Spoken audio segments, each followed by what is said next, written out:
So welcome to Rest of Designs, guys, and today you find me sitting in this really quite nice place to be, which is a Golf Mark 3 with some Recaro seats, anniversary leather steering wheel. Now it's winter, coming up to the end of November, beginning of December, and if this is you with no heating at all or very low heating and you're wondering why it is, it's probably because you've got loads of sponge. As you can see there, look, can you see that sponge in that vent there? And then those vents there as well. Hopefully I can get some light in there. You can see it's all full of foam. And that is from basically the heater box vents. So what we're gonna be tackling today is we're gonna be removing the dashboard, the heater box, replacing the heater core, and actually repairing the situation with these heater vents. And I'll take you through a step-by-step video like I did on the Mark 4 one, which seems to have got a really good feedback constantly. It's forever green, that video, always getting loads of clicks. I have covered this before in a video a good few years ago, but it's terrible quality. I don't really show the ins and outs, but we're gonna I'll take you step by step on what we're gonna do with this. So we're gonna be dealing with a whole lot of electronics, fuse boxes and all the rest of it. So the first thing you should always do is disconnect your battery terminals. In this case, just on the earth. And now that we're actually in the engine bay, there is a few things that we're going to need to do before we move back onto the inside. Now, this car is left-hand drive. So this will cover both, kind of very similar to right-hand drive and left-hand drive. One of the main differences here is going to be left-hand drive. This car's got AC, so you're going to have to remove that plastic cover and remove those AC pipes from there. On the right-hand drive car, you're going to have to remove the expansion bottle because it will be kind of in the same location. Obviously, you won't have the brake servo there. That's where the pipes go into the heater box system. So the first thing we're going to be doing is checking for gas and then removing those pipes there. So as you can see, I've removed that cover. It literally is just a clip and it comes off, it just clips into place. And then it exposes. You can see you've got a 5mm Allen key here. And you've got like another 4mm Allen key here. And then on the firewall, you've got those 10mm nuts there. One there, one underneath, as you can see. So let's go ahead and remove those 5 nuts and bolts. Also, more importantly, before you actually remove all those, make sure you've degassed the system. This system actually has a leak. It hasn't been gassed up. So yeah, just remove one of these black caps and literally just unscrew off. And what you do is just put a screwdriver in and make sure there's no pressure. It's like basically like a bicycle valve. You push down on it and it should actually, if you've got gas in it, it will psh a lot. Also you should actually get this professionally degassed. I had removed these bits so far. And that's what you should be left with if you have AC. Next thing to do is we're gonna be removing the wipers and the scuttle panel because there's 2 10mm bolts underneath there holding the dash in. Is going to remove the pollen filter housing because I think it slides into where the fan motor goes. Also, the 10mm I was talking about is, can you see it? It's right, hold on. There you go, there's one 10mm there. And then there's another 2 there. There's one there and one there. So I'm going to do to make my life easy because this had an alarm. It's got the alarm horn there, it's in the way. Also, I'm going to want to clean that up around the back there. I'm just going to remove the wiper, so I'm just going to unplug this, and it's only 3 10mm, 1, 2, and then 3. Okay, so now we've got a clear view of hopefully of that nut there and those 2 nuts there. One's for the dashboard and one actually holds a bracket, which you'll see later on inside the car. So let me get the vacuum cleaner and give this a clean, and now we can concentrate on the inside. So moving on to the inside, first port of call is going to be removing the gear knob and the gear gaiter and these 2 central trim bits there. So remove the center bit, obviously because this is a North American car, you've got the cup holder. So you've got 3 screws, you've got 1, 2, 3 there, and one of those plastic nuts that hold that trim there.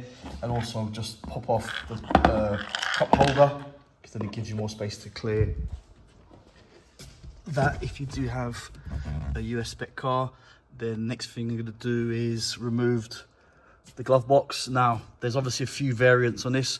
Some don't have the airbag, some have the glove box up here and stuff like that. Just wherever it is, just remove the trim. If you have a glove box up here, I don't think you're actually going to need to remove that. All you need to do is maybe disconnect the wires for the glove box light. But if you do have an airbag, you're going to have to remove it. There's 8 mils here. So you've got 1, 2, 3, and you might as well remove that one as well. And I think there's another one right here. We're going to remove this bracket here, which you can see has got 4 13s there and there. And then we're going to remove this little trim bit. And also already removed the trim that goes underneath here. So I've gone ahead and removed all 10 screws, these 8mm ones. 1, 2, 3, 4, 5, 6, 7, 8, 9, 10. Actually, there's 11 in total, so there should be one here. That's fallen down then. At this point, the dashboard should be loose now, as you can see. So what we're going to do is we're going to remove this steering cowling here, and we're going to actually remove the steering wheel, because we're going to have to remove the stalks because they'll break as you try to kind of get the dashboard out of the way. So that's what we're going to do: steering wheel, stalks, and this cowling. So I've marked up the steering wheel so that could be removed.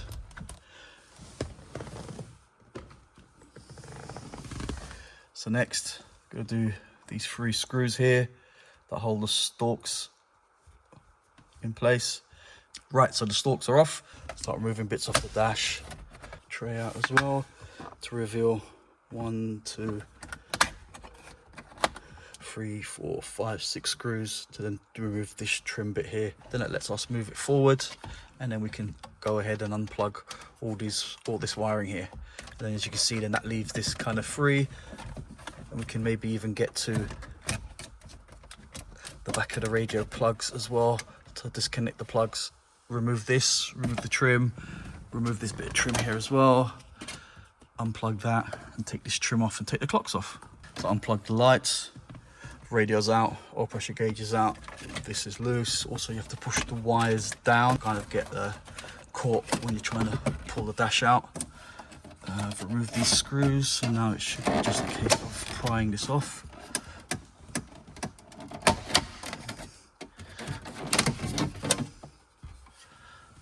And then removing, there's 2 screws, one there and one there, and then we can unplug the clocks, and then dash, as you can see, it's really ready to come out. So we're nearing the end, the clocks are out. You've got to remove the covers, and these are literally just kind of, you got to prise them out to disconnect the tweeters on both sides. Then just make sure the wiring is not, they've got these like these little clips that hold the wiring in place with like little teeth. Just remove all of those, make sure, you see what that is there? It's basically that's holding all the wires into place. So you kind of have to, it's a bit tricky, but you can kind of get all the wires removed, as you can see from there, like that, from these little bits. So once you've got the dash out, this is the mess that you're going to be left with. So I'm going to vacuum clean all of this sponge stuff that they put on the wiring. It's all over the place off. Now just to quickly show you what I was referring to is these little things here that hold all the wiring into place. And yep, it can be a pain to get the wires off. Just do it slowly, remove it, see where it's grabbing, and just quickly just remove all these little bits, and then actually try to put them back in place as well if you can, the wiring back on the refit. Okay, vacuum cleaner time, give this a clean, and then we're going to remove this beam, this cross beam that goes across there, which is going to be some Torx here, 2 on the other side. And then you've got the steering column. You've got a couple of 13s to loosen the column off, and then the column's going to drop once you remove this cross beam. Those are one of the braces. The European cars, you've only got 1 brace. This American car, or this North American car, should I say, seems to have some extra bracing. So you're going to have to remove that as well. So you've got those 2 bolts on either side. The column, I've also removed the 2 13s, Put some cable ties so it holds it up, so there's no weight on it.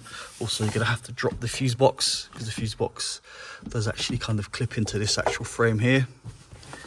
I almost forgot, you've got to remove, unfortunately, these side trims on both sides to kind of get this door seal out the way, because literally it runs right up against it. And as you can see, it's literally almost down. What I'm gonna do is open the other door and single-handedly pull this out carefully. And also all these wires, still some wires on here, look. Let me remove this as well.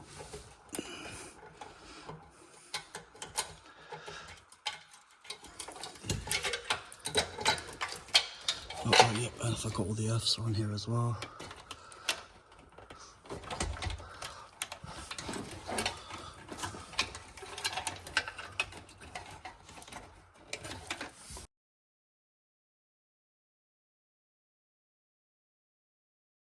So we're almost there. So remove that bar.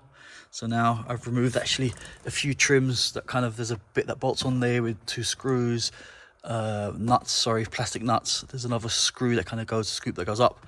And then there's another bit that kind of goes along there. So I've removed all of that to make it easy. You're gonna have to remove all of that to get it out. So now I'm gonna unclip some of these wires for the speakers and stuff that go into the door, and unclip these wires as well, whatever goes to the door, to kind of move them out of the way, so that then at that point we're ready to almost get it out. As you can see, it's already loose. So yeah, it's almost there. So there you have it. It's literally almost out. I'm going to try this with one hand. It's going to be quite hard. Make sure that comes with it. Okay, yeah, I'm going to have to use 2 hands to get this out on the bench and strip this down. So it's here on the bench, and as you can see, I've removed some of the wiring that kind of literally went across there, clipped into there, and plugged into there. So it's kind of, because this is where we're gonna split the box. So before we split this down here, down the middle, we're gonna remove the actual heater core.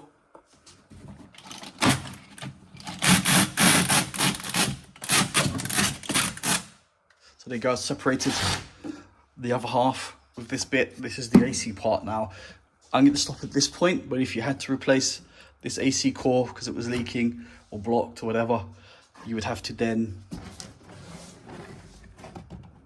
take off the motor completely and then remove these clips that are around the middle of it all the way around, to then lift off the top half, then to gain access, to then slide it out, slide a new one in, and reverse the process. But we're not doing that, we're doing the other side of it. This is the side we're doing, the heater side, which is on every Mark III will have this.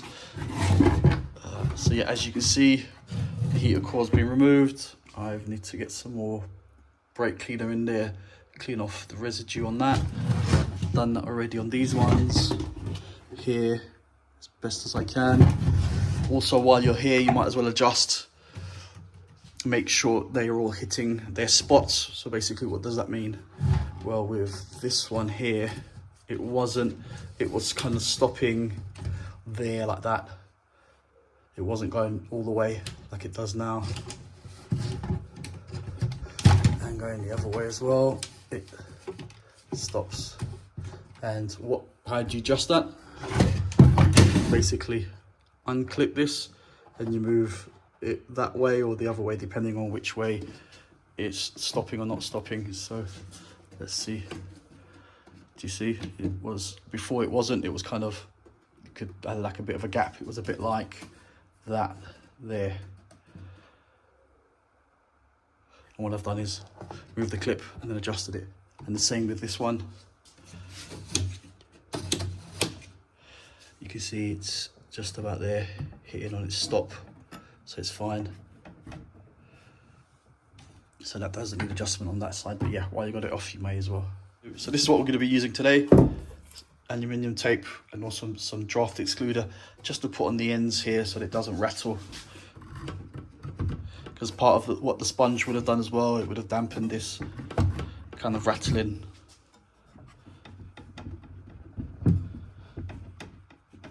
So you get your tin-foil hats on, there you go, all done. On that side as well. both sides. Like I said, I've also put that draft sealer along here. It gives it a nice seal as well. Let me just see if I can do this one. There we go. Job done. Alright, so that's ready to mate this back to the other part. The heater matrix is fitted. Nice Nissan's one. And also replace the missing screw that was done. So now it's about getting this into the car. So let's move this over off the bench and get this back into place. So just to recap, here in the engine bay, pollen filters all mounted up. That heat shield with the brake pipe and all the 4 bolts. Also the AC's all been done. And the coolant hoses are done. Let's move on to the inside. Okay, so the inside is at this point. So putting the heater box in was a bit of a mission. Had to kind of support it up so I actually get the bolts through. Also, it's kind of, there is a bit of play in those 4 bolts. Or, you know. So kind of I wedged something underneath to get it as high as you can so that then the pollen filter housing is at the top there. It seals nicely. Yeah, and then I put all the support brackets back on with this cross beam on, all bolted up as well. Again, I put this as high as it can go because then it can hold the dashboard in theory higher, and kind of in there leaves a smaller gap at the top here in between the window and the dash. Yeah, and then kind of did all the wiring, rerouted it, all tidied it up, put some felt on there as well. The ECU, it's running a standalone ECU that's over there in that corner. Fuse box is all done. Plugged in the battery, tested as much as I could without the clocks in. Yep, there's no issues, everything works. Okay, so the next thing to do now is to put the dash in.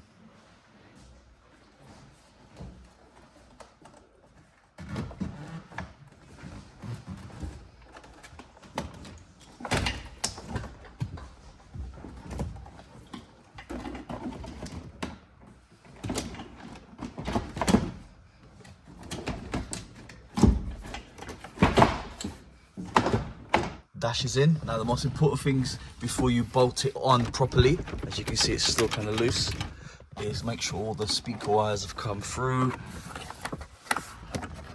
Lights, the clocks, your radio wires and stuff, and all these bits that sit here just below the heater stuff. You make sure that's all kind of in.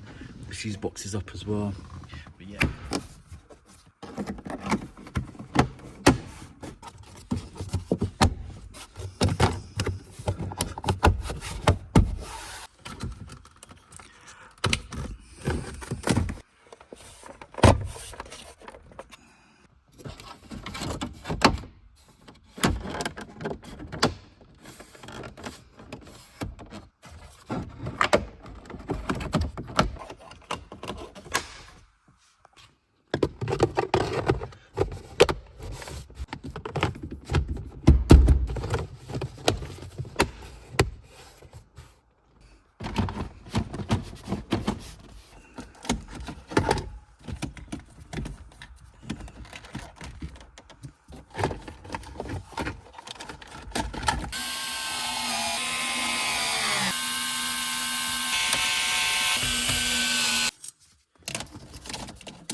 You can get this from the website for left-hand drive cars.